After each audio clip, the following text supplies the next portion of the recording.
The scholar should not be asked to destroy what is in his life to build. Hello and welcome to Liam's Lyceum. I'm your host Liam, aka Himbar, and today I'll be doing a spoiler-free review of John Williams' Stoner. Stoner is a 1965 novel by John Williams, and it is a novel that has received a lot of attention, I feel like, lately, the last few years. It's well liked by lots of different parties. Ones I enjoy listening to on BookTube, also some dude bros on the internet. It's a novel that I enjoyed. I can start with that, I think. I enjoyed this book. Didn't blow me away, didn't even make my honorable mentions for 2023, but I enjoyed it. It's kind of historical fiction, not really. It's kind of contemporary for when it was written in 1965, right? It's of the literary bent. It reads like a biography, kind of like Humphrey Carpenter's Tolkien one. It is what you could be called a campus or an academic novel. And this is set, of course, at the University of Missouri and follows William Stoner, who was born in 1891 and dies in 1956. That's not really a spoiler. That's just kind of the idea of the novel, right? He was born to farmers. He goes to school at his father's behest. He studies agriculture until English class, and this changes him, of course. His professor for this is very frustrating, but regardless, he switches his focus to literature and classics, to capital C, classics, I should mention. He goes for what he loves, but doesn't even realize it. He's awfully mindless. And shortly in the story, he gets a ticket to stay at the university forever, essentially, right? Essentially what I would love, but have not gotten the opportunity, and here I am with a humanities degree, and I do a job I could not.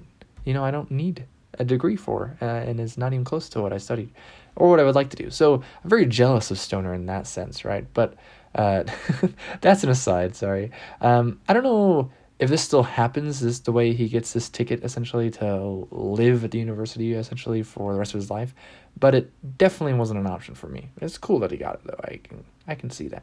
He is distanced from his family, who doesn't think as he does, right? Who, you know, he's tied into different things, and it's frustrating to him at times, right? Because he has this distancing from his family, especially as he gets married and has a kid. But he knows at the same time that he can't learn all he wants to as well, and that's really seems to be the bigger problem for him. We get much of the university, of course, since it's a campus novel. It's a world of its own, separate from the rest. Many are, of course, elitists at the university and think they're better than others. Though, of course, plenty of mediocre people work or teach there, and you wonder how that happens.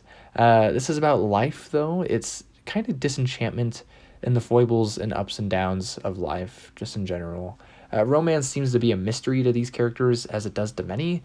I could just tell them to know thyself first, and then figure out another person. You'd think they might know that being, on campus, but maybe not. And so I think Williams does a good job of displaying gray reality. People dissatisfied, without plans. They're awkward. I can't help but feel sorry for these people and to cheer them on. When World War I hits, Stoner can't find himself to hate the Germans, nor to enlist, even though this decision isolates him from the national fervor that had kind of gripped everyone else at the time. The university loses many faculty of the war, some temporarily and others permanently. And I feel much connection with Stoner and my desire for learning, though I wasn't brought to my interest in college. I knew, at least in part beforehand, what I wanted to study and what I wanted to do, right? Though I know a lot of people really kind of discover themselves at college. And it's cool also, though, my papa and my great-grandpa were from St. Louis area, and we're farmers, so, there's a little connection to Stoner there. The idea of shaping self with bookshelves or the room of the study at large is an interesting idea. Rather than viewing it as a more materialistic endeavor, I could see some booktubers doing that, though maybe some get lost in materialism as well. There are ponderings on the meaning of life in this. It seems, in part, to be a critique of society at large.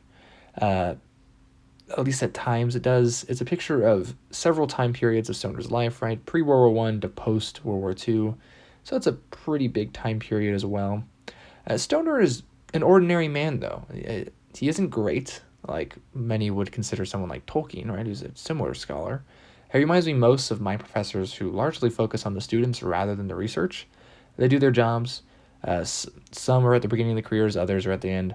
I think I could see part of Stoner in each of them. And, in my opinion, I do see higher education as a noble occupation. I mean, hence why I've obviously insinuated that I would like to be a part of it. But of course, it's just Stoner's perspective, and we don't see things on the edges. We could guess about a relationship of Lomax and Edith as a whole, and Grace for that matter.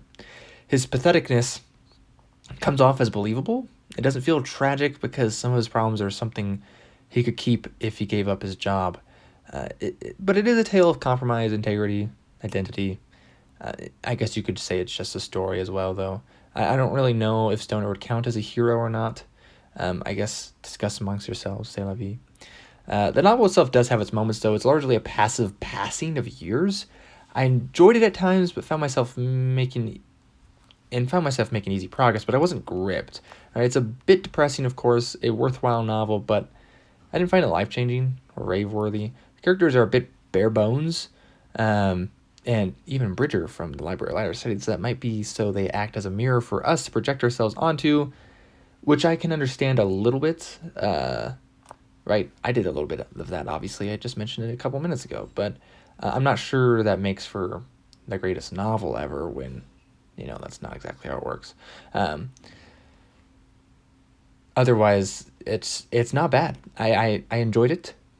I think others have enjoyed it more, and other people will probably enjoy it more than I did in the future. But others will probably dislike it more than I did as well, especially if you can't project yourself like a mirror onto these characters, because some of these characters are just not relatable, right? I find myself relating to Stoner, but I don't think a lot of people would.